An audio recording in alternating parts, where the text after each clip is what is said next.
Our unexpected Croatian sailing adventure heats up in all ways as we come upon dolphins, explore a hidden submarine base, create tighter bonds, and develop democracy. All on a catamaran with 6 people we never met.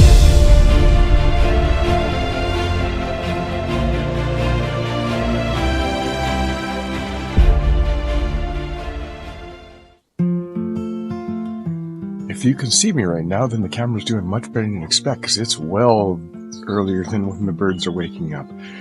We're off to an island called Viz, which has submarine bases. Have to get up and early, get the boat refueled, and get water in our tanks. So it's going to be a nice early long day again. Let's see what happens.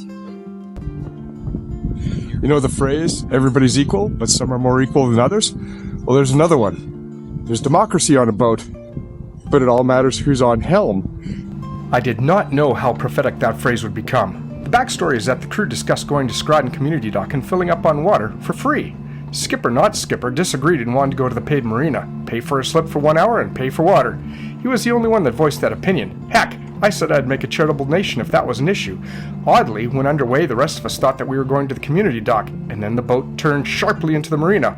Surprised looks were exchanged. I shook my head. Democracy be damned. No need to tell you who was at helm when that happened. Others saw the problem developing days earlier. I should have. Ugh. And there are multiple types. I just read. Oh, 2! Look at that!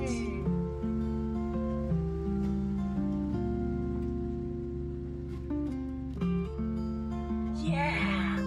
Oh.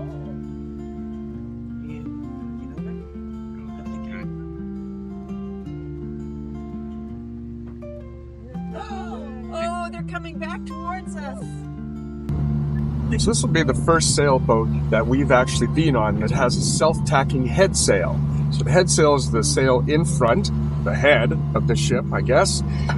Also known as a jib if it comes all the way to the mast, or a genoa, or jenny, if it comes past the mast. You get into fractions, percentages, so like a 120 or a 150, but this is a full jib head sail. It's also self-tacking, meaning we don't have to switch the sheets or the ropes. So the starboard sheet, the port side sheet, to get the sail to tack over. It automatically does. You turn the boat, it moves, and you make some finite points. So you get big convenience out of doing it. Absolutely. What other things do you think about self-tacking head sail? Well, yeah, convenience, so from a pro perspective, but there's definitely some cons because we can only do this with a smaller jib sheet. That's right. So you don't get as much sail area. Like our sail is a 120 jenny, so it's really big and it helps push the boat along. So yeah, you have a smaller sail because you can't have it tack around the mast and self-tacking. And then you can't pull the sail out as far. You can't trim it as easily and as effectively when you're doing it with the sheets. That's exactly right. So when you saw Ralph sitting on the clew of the sail, so the top is the head, tack is the front, the clew is the bottom, rear part of the sail. He was sitting on the clew to bring it down, to tighten it up a bit more. You can't do that with a self-tacking head sail as well. Your sail trim is not as cool as it could be. So here's the surprise that not many people know about. A submarine base on the island of Viz. The island has been strategically important for thousands of years from a military point of view due to its geography. It was President Tito who commissioned the submarine bases to be built into the island and made it off limits to foreign visitors until independence in 1991. Successful landing and anchoring in whatever island it is, whatever town we are in Viz. Cheers! Yay! Woo! So welcome to Uvala Parja, and as you can see, sending that guy up for his recon, the bay is especially small and secluded. The island of Viz lays 44 kilometers off continental Croatia and is also known as the island of Lissa. Inhabited since prehistoric times, it was a Greek colony around 400 BC and later occupied by Rome from 200 BC to 480 AD. Then came the Venetians, then the Aragonese of northern Spain, and then the Austrians until 1918, and then forming part of Yugoslavia, then independence in 1991. Surprisingly, not occupied by the Turks. And just like salmon that swim upstream to get it on, let's get to the submarine base, as that is what you're most interested in. It is not known when it was built during the 1950s to 60s, but submarine-based Yastog, Meaning lobster. was carved into the island's rocky coastline, making it nearly invisible from the air and satellites, and can shelter subs up to 110 meters in length. So come with us and see what it is all about. Look at how clear it is.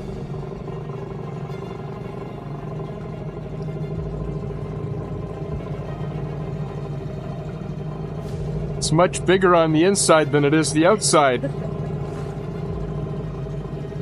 That's the whole point. You don't want people to know where it is. Yeah. They have the exhaust in the gun emplacements, and the exhaust look like little houses. Oh, Just try and hide. yeah. Apparently my comment left no Doctor Who fans in the boat. That's where you talk about the TARDIS? Yeah. Doctor Who? Yeah. It's much bigger on the inside than it is on the outside. Okay, yeah. Like how the opening looks like a submarine went through a wall in a cartoon. Apparently, they could go through some of these Some boat. Doorway? doorways. Right, so this. Oh, Rocket Ralph's gonna be sad he missed this. Surprising amount of light in here. Yeah. Oh, there's stairs. Truly, as you boat through the tunnel, you cannot help but imagine all the military activity that used to occur here.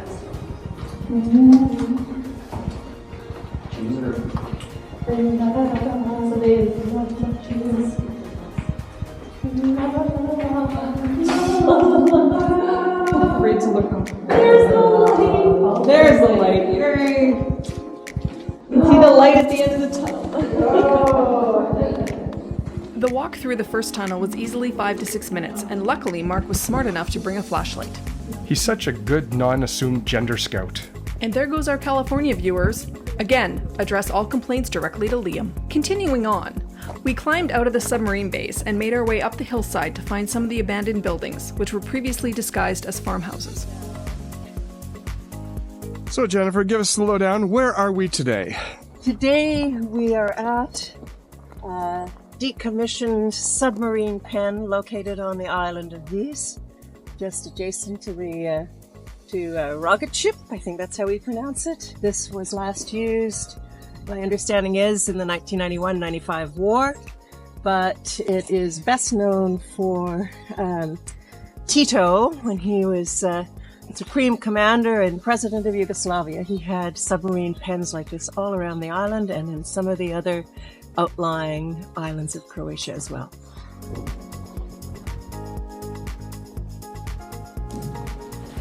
This is a strawberry tree, often used in Croatian liqueurs, like rakia, or made into jams.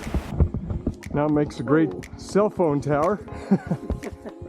Which again is really unique because it was previously a communication center for the submarine base and artillery battery, but now repurposed for today's use. Just take a look at the view from up here. You can see for miles.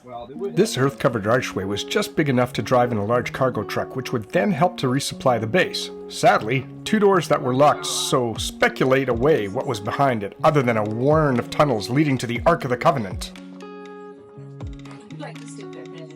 We had hoped to be able to get across the isthmus to investigate the Raketna missile base, but we had to get going again as apparently someone wanted to see more 15th century churches. Yet on the way back, we did find another bunker about the size of a jeep. But drat, it too was locked. What was in there? So, despite the somewhat silent majority desires, back to our tender we went to get underway. I highly suggest that if you visit here, save a half day to check out all the must-see things. And remember, variety is the spice of life. And mamma mia, the next episode is going to get spicy. On the seas and the oceans, beaches and landing grounds, our once silent majority became not. You promised me the world, said I was your girl, said we'd always be together. Thanks for sharing our journey and subscribing. And check out this next video, as we believe Winston Churchill would like it too.